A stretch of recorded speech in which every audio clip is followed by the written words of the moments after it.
Good day, everyone. Welcome to Sound Espressivo. Sound Espressivo is a new generation of classical music competition which offers contestants to perform in live broadcasts, television show style, from their own location anywhere in the world. Contestants' homes, private studios, classrooms become the concert halls available for anyone to view and enjoy from anywhere in the world. Sound Espressivo panel of judges represents top performing artists and music educators from around the globe. Sound Espressivo offers an unprecedented array of awards for musicians. Welcome to our podcasts. Meet the judges, meet music promoters and managers, and music educators. Welcome. No matter where you are or who you are, music connects us all. We started with a dream, but now we are paving the future. Welcome to the Sound Espressivo Global Competition. Fully virtual, yet bringing musicians closer together than ever before, now on a global scale. True live, inclusivity, diversity, connection, community, an extraordinary array of judges. Get noticed by companies all over the world. Prizes, scholarships, performance opportunities. Apply to be a part of the most exciting congregation of artists like nothing you've ever seen before. We guarantee quality and leave no musician behind. We can't wait to hear you on the virtual stage. Yes, we welcome everyone to our virtual stage. And today we're happy to introduce two incredible guests to our podcast. Please welcome pianist Donna Weng Friedman. Donna, you are an acclaimed soloist, chamber musician, recording artist, educator. I can't even list everything you do. Welcome. We're so honored to have you on our podcast. Thank you so much for having me and for introducing me to this incredible competition. Thank you. You are a remarkable music supporter. You're a tireless promoter of music and musicians. You are a music activist. You're a producer of programs designed to spotlight musicians who may be otherwise underrepresented and not fully appreciated for their rich heritage. You work with incredible artists of our generation. You bring out the humanity behind music performance and music performers, people and their stories. You connect musicians, composers, and the audience on such a deep level. I really admire your work. This is incredible, and this is so timely and important in the time when we step out from the big performance concert venues and we are able to invite musicians into our more intimate settings of our homes. Like today, you're joining us from your home studio, right? And you're in New York. Is that right? That's right. I would like to ask you a question. I'm pretty confident other people will share my curiosity. Please, where do you draw the drive and energy to accomplish so much, to bring so much depth to your work? I think my love and passion for classical music has always been and will always be the driving force that motivates me to create projects that mean a lot to me. Music is a universal language, and I stand by that. And I feel that as a musician, we can, empower ourselves with that, and also at the same time communicate and spread messages of hope and positivity, especially during times like this. I really believe that we can come together as a team. It sounds corny. I believe in teamwork. I love collaborating with my fellow musicians and colleagues. I draw my energy from them as well. And I'm thrilled that one of them will be joining us today later, because we feel very much the same way about music and people. The other part of it is that I believe in the goodness of people. It is all about making connections, and it's about sharing stories. Um, But collaborating is not an easy thing to do because musicians are very strongly opinionated people. We have to be because we have to be convincing when we are on stage. You are able to collaborate with musicians who come from such different places, such different heritages, and such different cultures, and you seem to unite people in those collaborations incredibly. How do you do that? well, it's through music. As I said, music is the universal language. And when I collaborate, I don't do anything to change anybody. And all I want to do is shine a light on them and their stories. The more stories that we share as musicians through our music or by words, the more we can become connected, to each other. In May, I launched a virtual concert series, a video series in collaboration with WQXR called Heritage and Harmony. And this series, was meant to shine a light on leading classical musicians of Asian descent who share their stories of heritage and also perform music by extraordinary composers of Asian descent. And I did this really as my way of dealing with the last 6 months of the rising number of hate crimes against Asians and Asian Americans in this country, all because of the coronavirus, right? I mean, people, for whatever reason, because, the coronavirus originated in China, they blame Asians for it and the spread. It's just ridiculous. And it's, these horrendous behaviors, I think, stem from ignorance and fear of the unknown, which I think Exactly. it And the happens more all the people time. know about each other, the more people see the similarities as opposed to divisive Exactly. differences. Exactly. And you bring this tremendously. And may I say, in addition to your phenomenal humanitarian work, you are a captivating artist. You are a phenomenal pianist, and I would like to introduce our audience to some of your playing. We would like to present Donna's recording so everybody can hear for themselves Well, the. that's so sweet of you, and I, I would like to say a little bit about the video you're about to see. This is also part of the Heritage and Harmony virtual concert. While I was sheltering at home thinking about this project, I listened to a lot of music on YouTube. I surf YouTube. I have to say, I love YouTube. And I came across this extraordinary piece by Cambodian composer Chinri Ung. Chinri Ung is going to be inducted into the American Academy of Arts and Letters this spring. His story is incredible. He lost many of his family members during the Cambodian genocide in the 1970s. And if it weren't because he received a scholarship to study at Columbia University at that time, he would have gone back to Cambodia and met a similar fate. You know, um, so this piece that I found, and the title is magical. It's called "Space Between the Fish and the Moon." Just pure magic. So Yeah, yeah, beautiful. beautiful, right?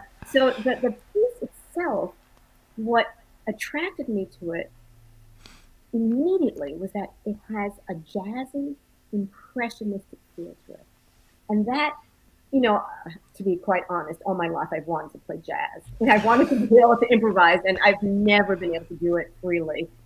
So now with this piece, I feel like I can be like almost a pretend jazz pianist. But the piece is extraordinary. So I reached out to Henry, and we had a lovely conversation. I asked him about the title, and he told me that he borrowed it from a poem written by the 13th century Persian poet named Rumi. And part of the poem goes like this: We are the night's ocean filled with glints of light. We are the space between the fish and the moon while we sit here together. So I hope you will all enjoy my performance of Churi Ung's gem of a masterpiece, Space between the fish and the moon.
What a fantastic performance of the piece.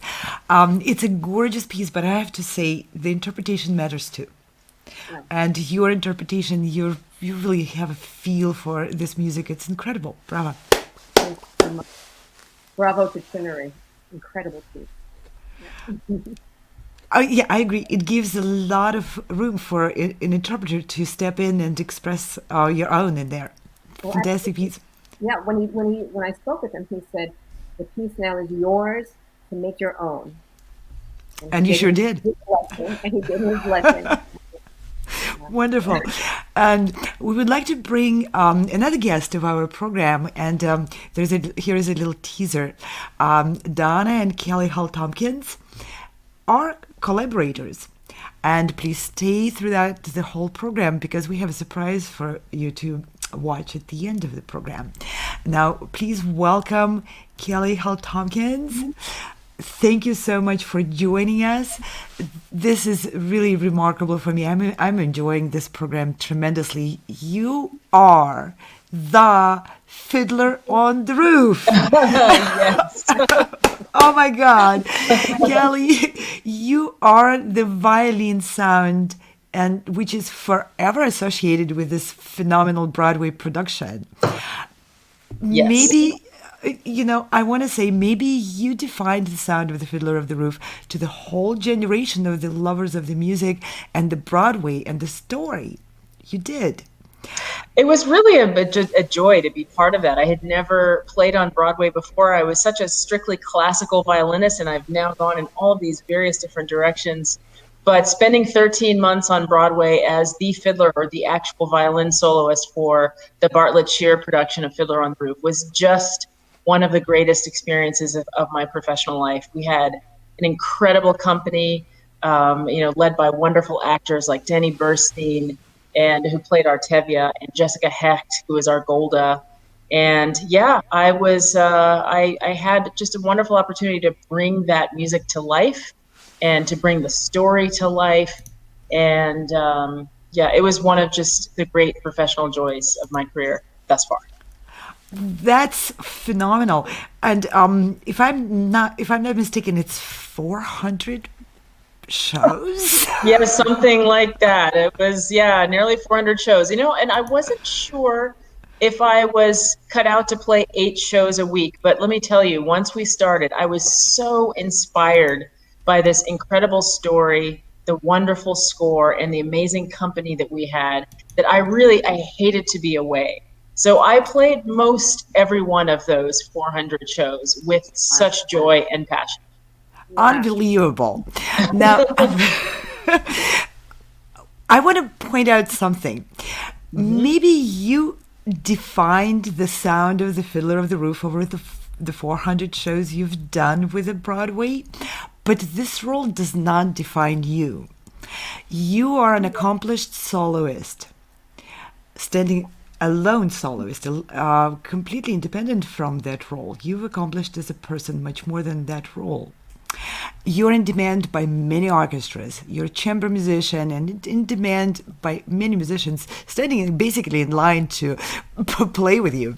You're a promoter of the newly written music. You're a founding member of an orchestra and a member of many ensembles and other orchestras. You're also a remarkable social activist who brings joy and hope through the beauty of classical music performance to people who perhaps need it most. You served, now these are mind-boggling numbers to me. You served 18,000 homeless shelter clients by bringing classical music to people who otherwise would not have access because obviously they can't pay. 30,000. That number is a little out of date. We're up to 30,000. Up to 30,000. And these are people who most likely would never have access to live performance of a classical music unless you did the work you're doing. I admire what you do. It's just unbelievable. Now, what do you find for yourself in this boundless sharing of your time and energy? You're an extraordinary, both of you, extraordinarily generous people.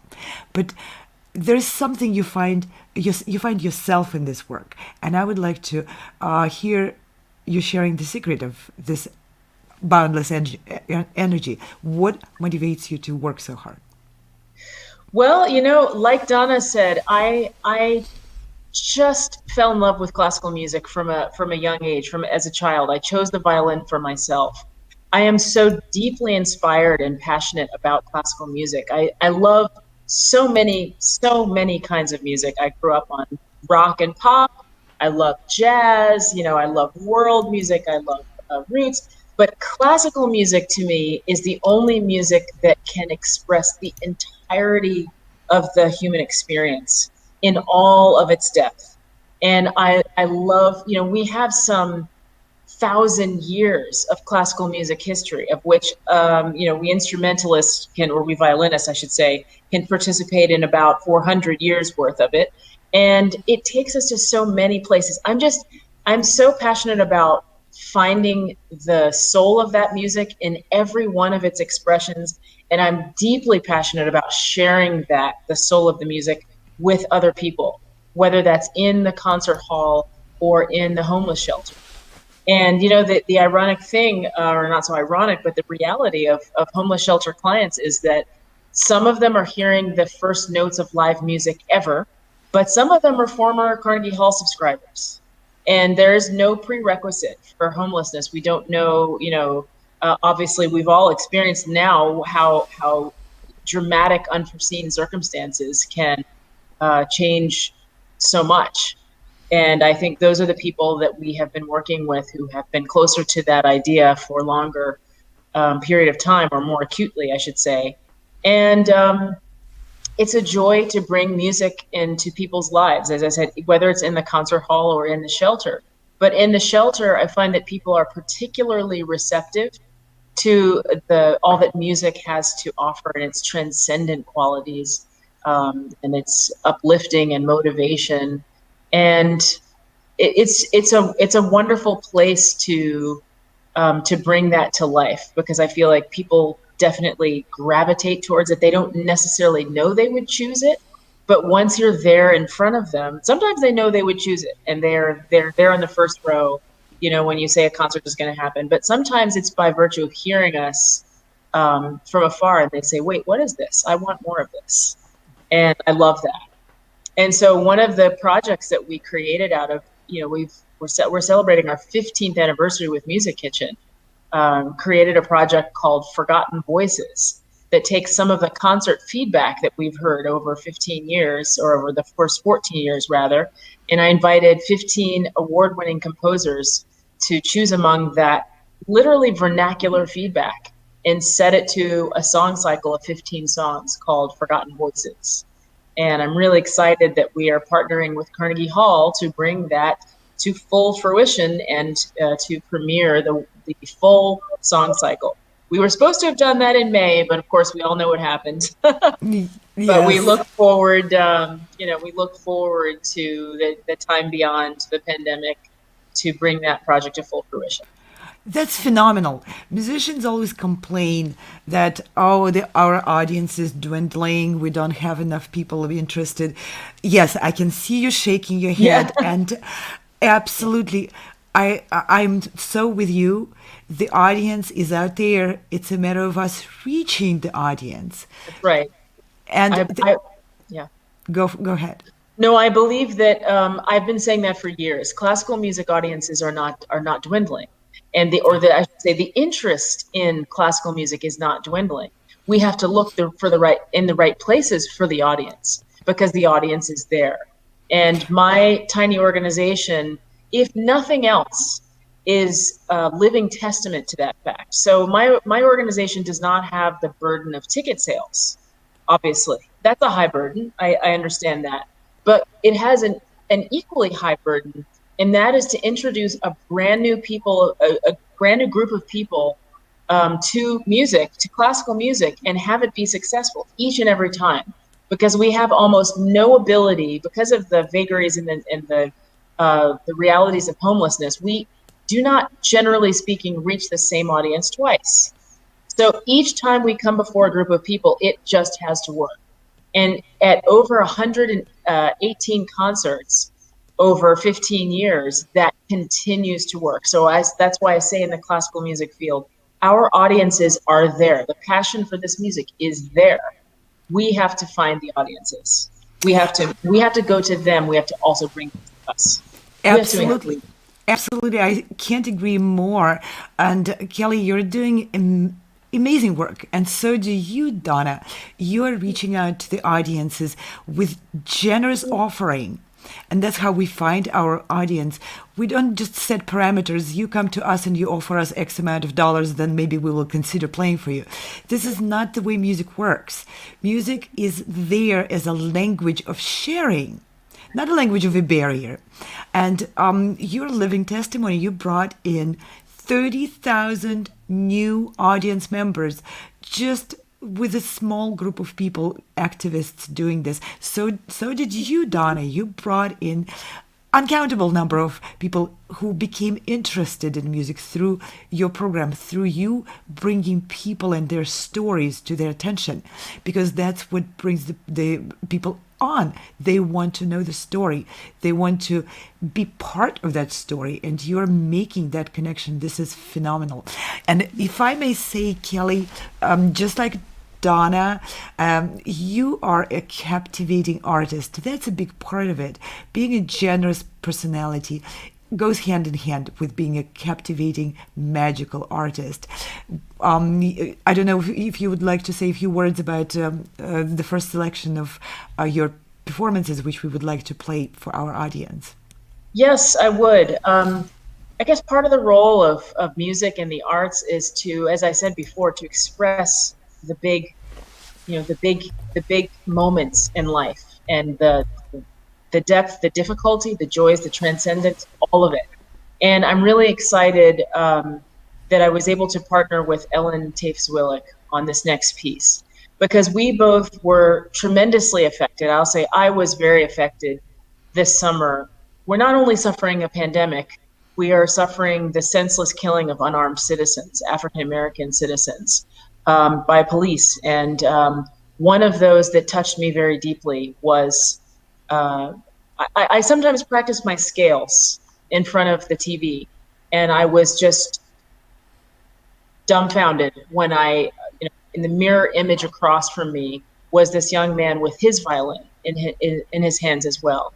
And what we know about Elijah McClain is that he was such a gentle soul that he would take that violin to the animal shelter and play for the kittens until they were adopted so they wouldn't be lonely. This just struck me to the core. And I, joined millions of people around the world that were deeply affected by this, and among those, composer Ellen Takes-Willick. And so she wrote a piece for me in memory of Elijah McClain. So I would like to share that with you now. It's called A Little Violin Music in Memory of Elijah McClain by Ellen Takes-Willick.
This is a stunning piece.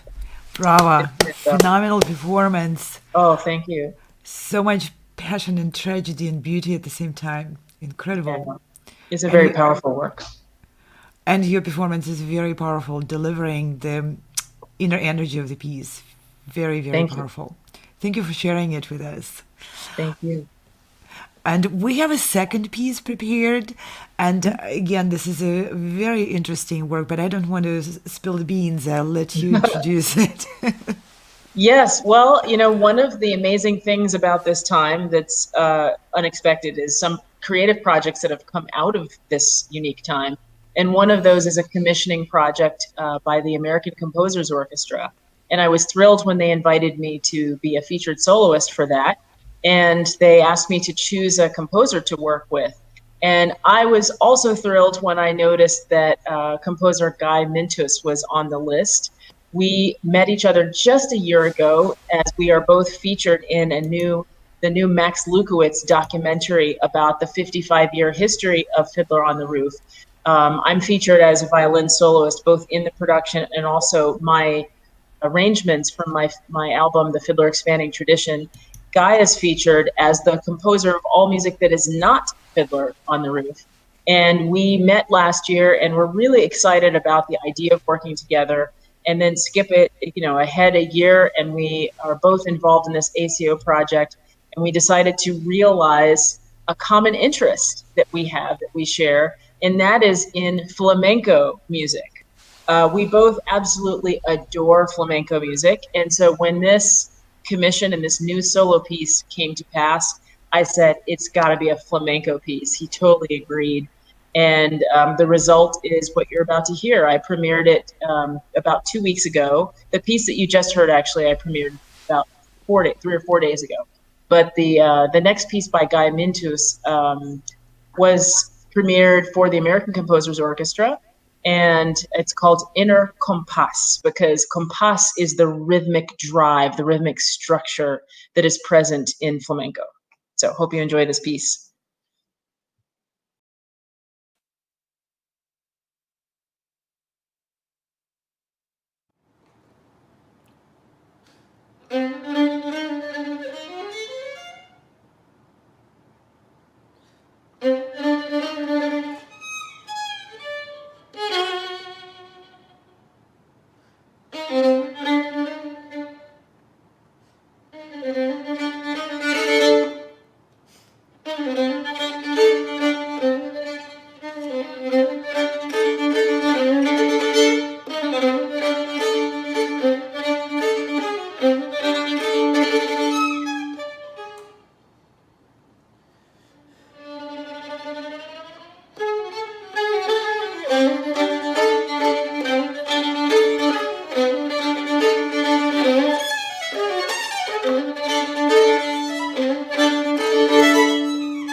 I want to say brava, brava, brother to both.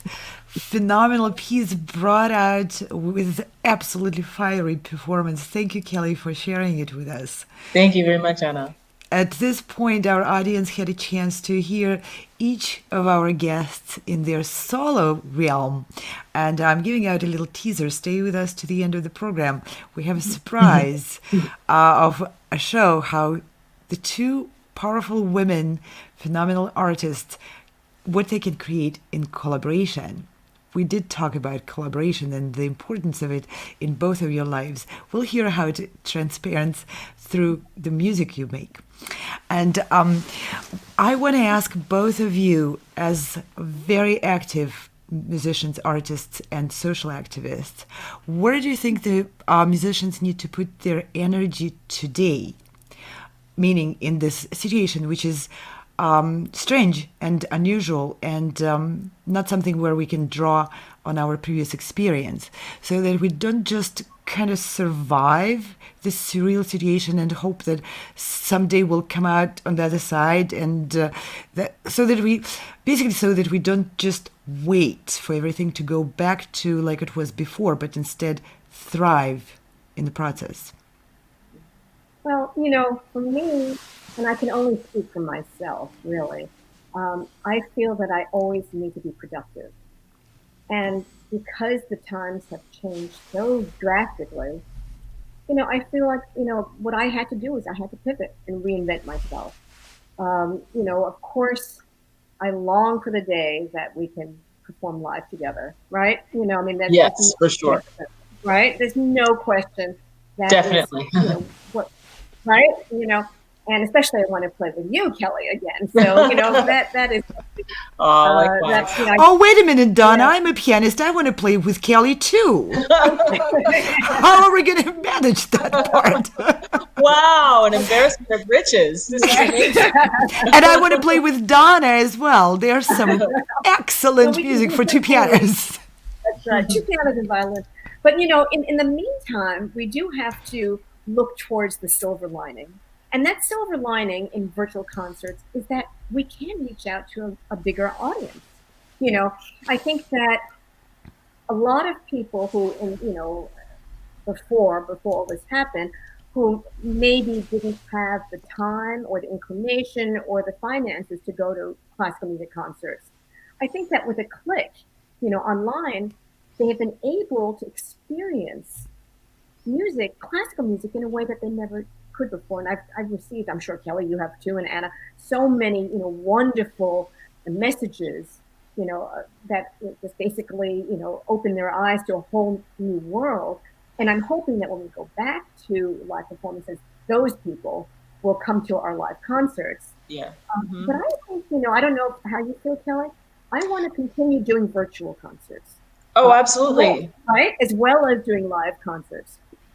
Well, yeah, I think that, I've been doing a lot of speeches during this time, and both to professionals and to young people. And what I say is that we're in the midst of something really, really difficult in human history. I think this is the big stuff.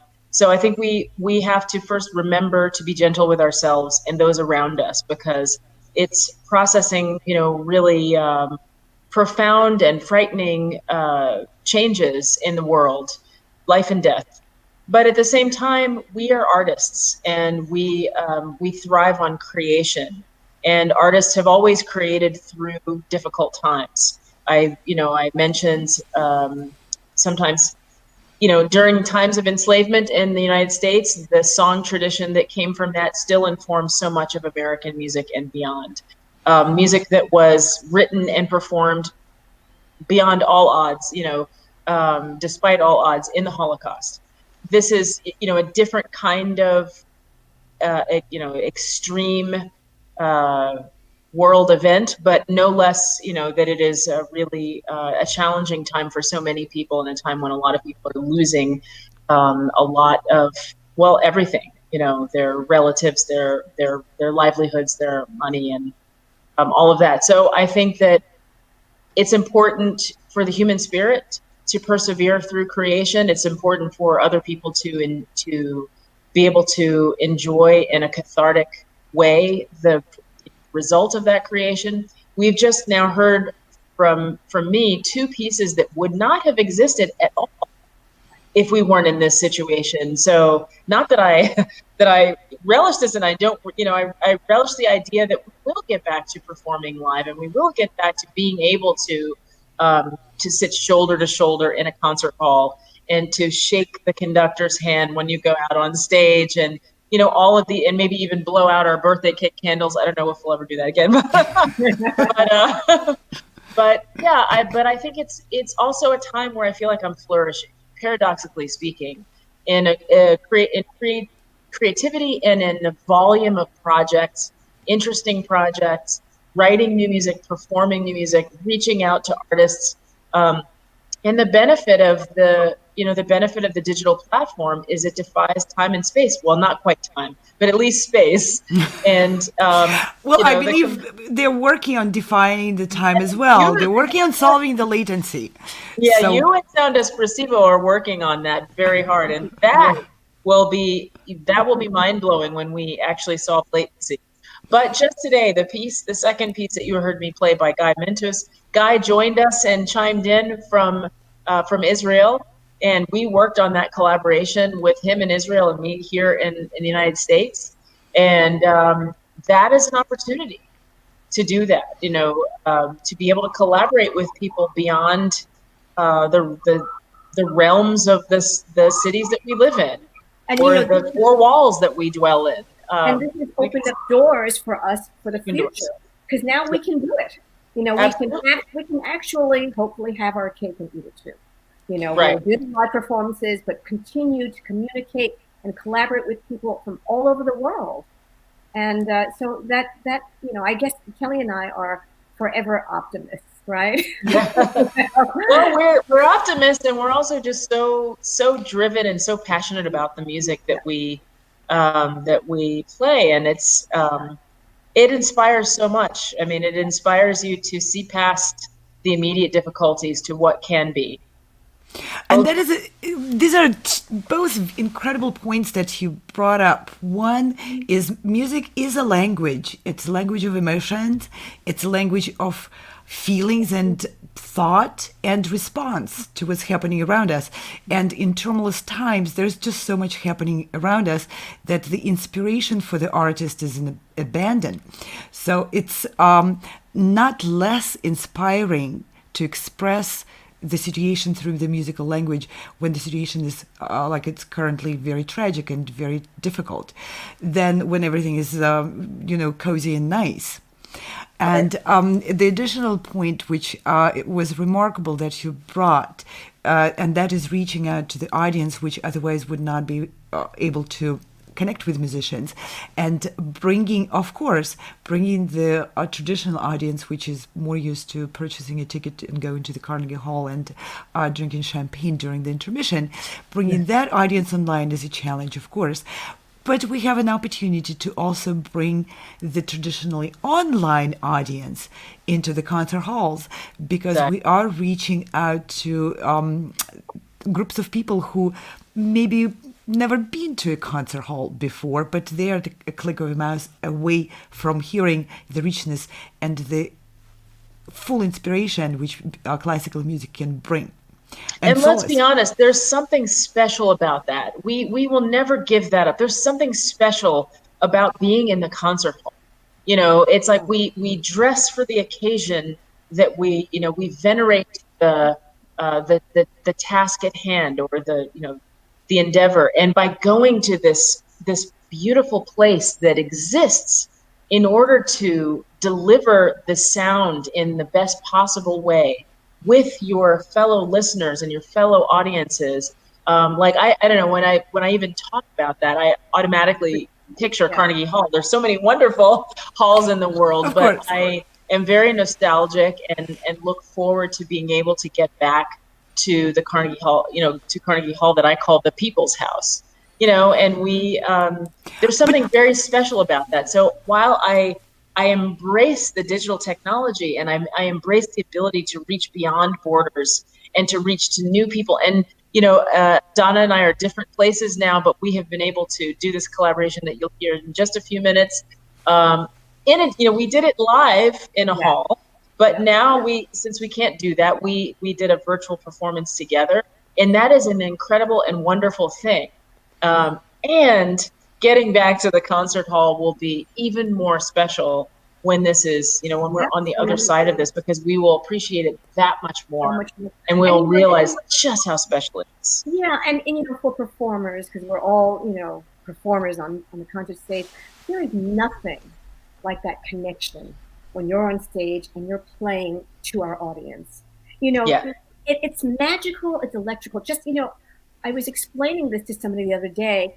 I could play the same piece for 10 different audiences, and I'll never play it the same way twice, because we feed off the energy of our audience, right? Yes, absolutely. And as much as we love the applause, for me, sometimes the magic comes in the silences, when you can hear a pin drop and you know that everyone is listening. So, I can't wait till we get back on concert stage. But in the meantime, it has been a learning experience, because I'm like tech idiot. No, you're not. You're here. That takes quite a bit more than tech idiot. Barely. But I doing performances, and the one you'll hear, the one we did with that I did with Kelly, I'm very proud of, because I thought the sound was beautiful. I did mine on my iPhone. You did yours on your iPhone, Kelly? Also, yeah. But you can get gorgeous sound. Yeah, right? You can. You absolutely can. And the Sound Espressivo has a platform which supports every performance of the future public broadcasts of the competition, which had been created by musicians for musicians. It started as a group of enthusiastic musicians who did not want to give up what we love and value, which is live performance. And we started with a simple premise. Okay, there's a Carnegie Hall nowadays, but there was a time when there was no Carnegie Hall. And there are opera houses which can host 3,000-4,000 people, and we're so used to those spaces. But there was a day when they did not exist, and there was a day when virtual concert hall did not exist, but now it does. And this platform will be at the disposal of all of our contestants, for them to step on the virtual stage, experience it, experiment with it, and see if they may find their future projects suitable for that. We would like to introduce virtual concert halls and welcome on its stage.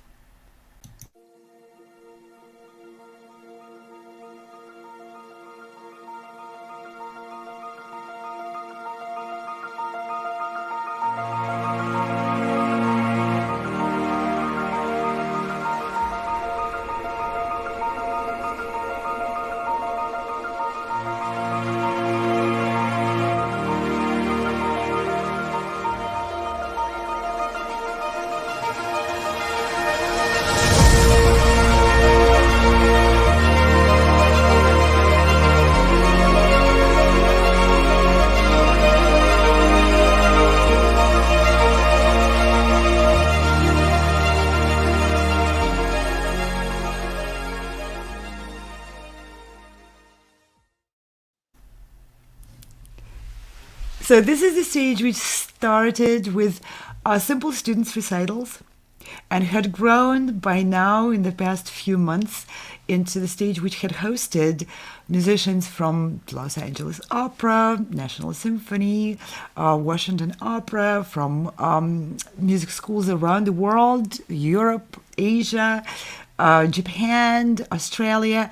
I'll be boring you to death just listing the countries and music schools, the faculty members, the members of the orchestras, members of different ensembles, classical musicians from around the world had an opportunity to enjoy the stage and what it can deliver. The beautiful real sound and a gorgeous picture and a connection with the audience, just like you said, across the oceans, across the barriers, across the language barriers, cultural barriers, governmental firewalls. We were able to bring musicians from behind Chinese firewall, and you just name it. It's been an incredible journey of building this place for musicians to congregate and to bring our art out into the world. And you both are our distinguished judges of the first ever virtual real life performance competition, Sound Espressivo. How do you see the role of Sound Espressivo as a new concept of a music competition? Well, I think it's a competition that is open to a lot more people than those who perhaps could make an international trip to be part of a competition. I think that it is one that inspires people in challenging times to continue to do their best work and to have something to work towards. And I think it also at challenging times to provide opportunities to provide the prize winners with some assistance for their studies or their professional lives or whatever the case will be. And yeah, I think that's important to continue to be aspirational, even in challenging times. Life is still now. And what I love about the competition, what drew me to it, were the incredible categories. I've always had like a love-hate relationship with competitions because you have you have all these requirements of the etude, a sonata, a fugue, 3-part. In the real world, correct me if I'm wrong, Kelly, we don't do our programs like that. I don't perform that way. I like to have my programs be creative and tell a story. And that's what I like to impart on my students. And I think this competition does that. In fact, I have a couple of students who will be participating, I hope. And of course, I won't be judging them. But, I told them, I said, I want you to look through each category, think about them, and think about your repertoire. Think about how you connect to your pieces and how these pieces connect to the categories, because this has to come from them. And then a couple of weeks later, I discussed with each of them, what they thought about. And I was just floored. They put so much time and thought into this. It was never like this with other competitions, I'm going to play this, I'm going to play that. And they really thought about this with each of their pieces. And to me, that's learning. That's really, learning about themselves as performers, learning about the composer, the styles, and the pieces that they play. And then also I like the fact that, the categories like lyrical and profound, this is putting the focus on musical expression. That's right. And not necessarily just the technical aspect, because I'm sure we've been on panels where, music is subjective and you'll have judges that disagree on interpretation, they cancel each other out, and the safe player wins, Right. Right? So this is something that I really, really like. And it brings to mind one of the most famous competition stories in 1980 at the Chopin competition, when this Italian 23-year-old Ivo Pogarellic comes in, and he was known already to being pretty eccentric, but a brilliant pianist, doesn't make it to the final rounds, right? And Too eccentric, huh? One of the judges, my idol, Martha Argerich, storms out. She just storms out. And Pogarellic goes on to having the most brilliant career for being a loser. But, so I mean, but it's an interesting thing that competitions can be tricky. But the way this is set up, I think it could be a game changer. And I love just the name. I think the name indicates a lot of the values of what you were talking about, Donna. I think that usually you do not see espressivo and competition in the same sentence, Right. much less a title. So I think that that is always a value that I bring with me as a judge in a competition. Yes, there are a lot of people. The pedagogy has gone to such a high level for so many instrumental groups that there are a lot of people that can play the notes well on the instrument. But that's a starting point, and it should be a gateway to open the soul to its full range of nuances. But so many times, as Donna said, it's just competitions end up choosing the safe player with just the most fingers. And I think that really, if you want to talk about dwindling audiences, I think that audiences want more than that. They want more than to be shocked and to be impressed. They want to be moved. They want to be transcendent. They want something transcendent. And so just the name, I feel like, shows where the values of this competition lay, and I think that's going to be really exciting to see how it plays out. Yes, Speaking. Yeah, thank you for pointing the name out. We were asking colleagues and friends and everyone. In fact, we had an input into the concept of the competition from over 200 people. Majority of them were musicians, but not only managers too. We brought managers on board. We were asking what's essential to you in order to be able to promote the musician, to bring together the musician and the audience and book the concerts. Basically, that's the bottom line of it. And managers had very important points which they made, and they were really, really the same ones as we felt too. The expression matters more than anything else. And instead of striving for objective judgment of contestants, which really does bring out the most averaging performance, we wanted to focus on subjectivity of it and give the floor and to support subjective expression. Someone feels themselves as a virtuoso performing in a huge concert hall. They want to play grand music. That's their thing. Or maybe they play organ, which is by definition a grand instrument.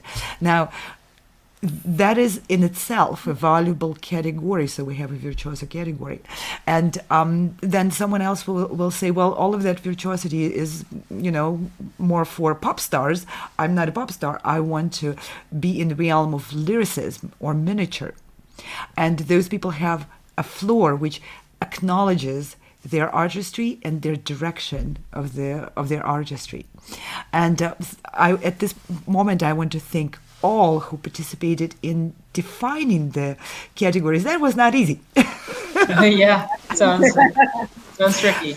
And I'm sure as the competition progresses into the second and the third, we hope we will host those competitions, continue to host them after the first one.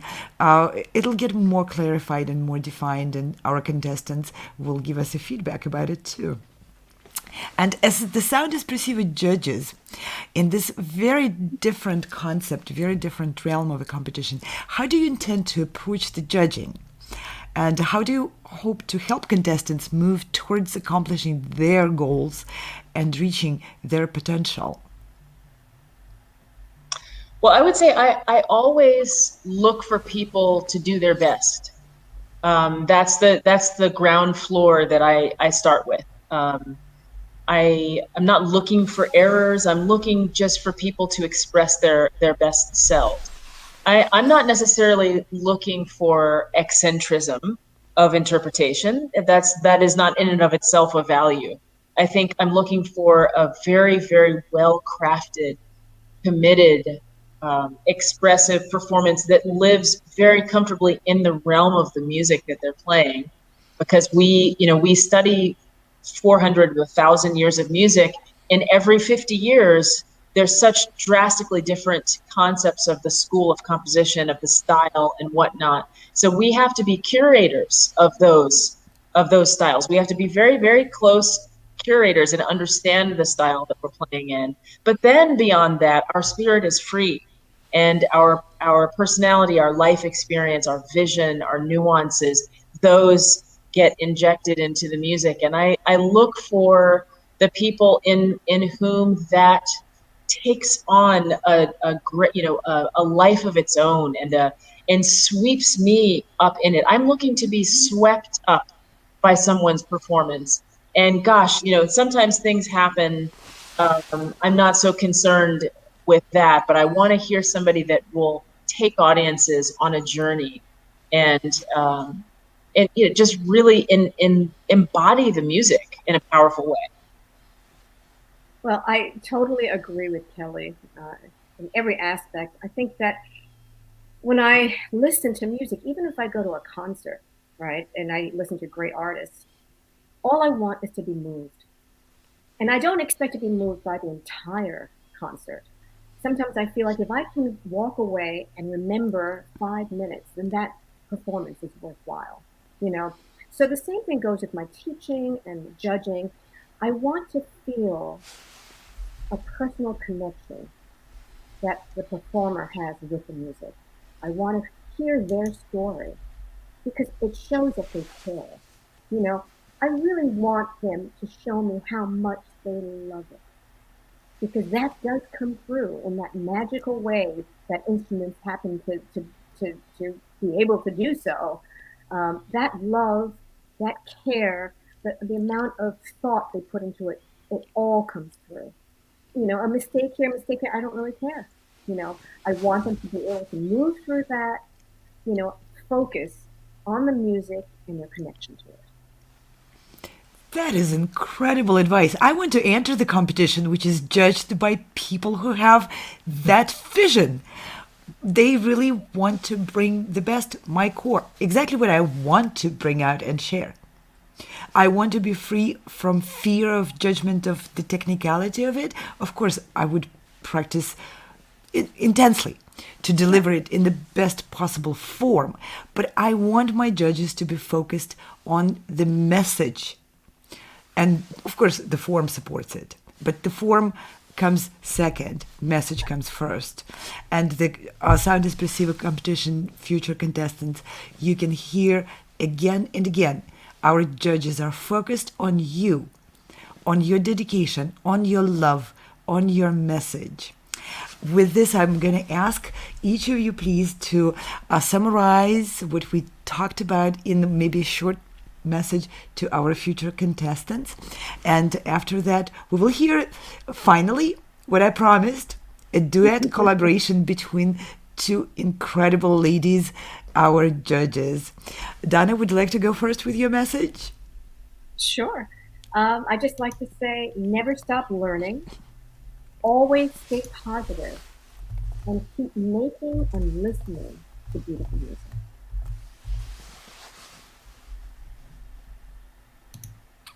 Kelly? Yeah, I would say just continue creating, always create no matter what. And also when you look to how to start your career, if that's what you're doing, or wherever you are in your career, I made the transition, and maybe you can make a similar transition, working really hard and waiting for great things to happen to working really hard and creating great things that can happen.